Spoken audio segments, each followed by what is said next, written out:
en Salamanca se crearon las primeras leyes económicas. Estas leyes económicas fueron formuladas por distintos miembros de la Escuela de Salamanca, algunos incluso varias, pero entre ellas destacan tres. En principio, la teoría cuantitativa del dinero. Ellos se dan cuenta, sobre todo, Martín de Azpilcueta, que lo escribe en un manual de confesores y que luego saca como en una separata para que lo conozca todo el mundo, llega a la conclusión de que cuanto más dinero hay en un lugar, más suben los precios, el tema de la inflación o de la deflación.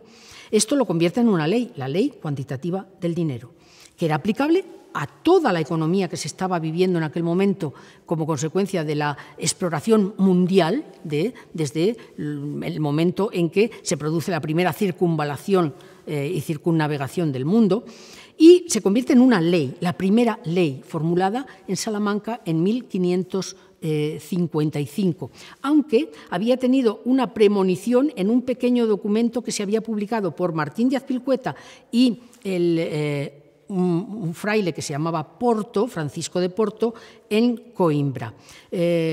Alexander Afanasiev es un ruso que ha estudiado muy bien este fenómeno. Una segunda ley. Ellos se dan cuenta de la paridad del poder adquisitivo, del valor de las divisas, que es distinto según la abundancia o no abundancia en un lugar o en otro. Y establecen la segunda ley, la teoría de la paridad del valor, del valor de la moneda, en realidad.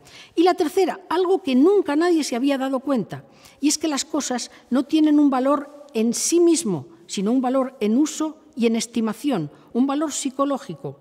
No vale lo mismo un vaso de agua al lado de las cataratas del Niágara que en un desierto como el desierto de Gobi.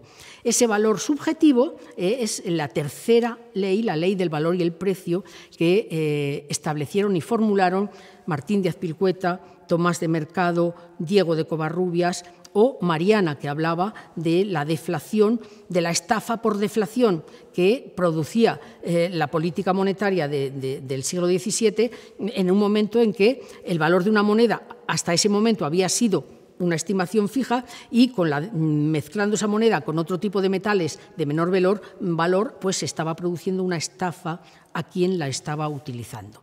Eso casi le lleva a la cárcel. ¿Por qué ocurrió en Salamanca esto? ¿Y por qué no ocurrió en otros lugares? Parece que en Salamanca había una presión especial sobre los profesores, ejercida tanto por el rey como por el papa, para que estuvieran al tanto y dieran informes y soluciones a todos los problemas políticos. Es decir, que de repente las universidades, y en concreto clarísimamente la de Salamanca, se convierte en una especie de instrumento del Estado. Pero no solo pasa en España, pasa también en Francia, pasa también en otros lugares donde había centros de saber superior llamados universidades. Y dentro de esto, pues es curiosa la cantidad de información nueva que surge en esta Universidad de Salamanca como consecuencia, en mi opinión, de esa presión de informes científicos que se hacía por parte de las autoridades.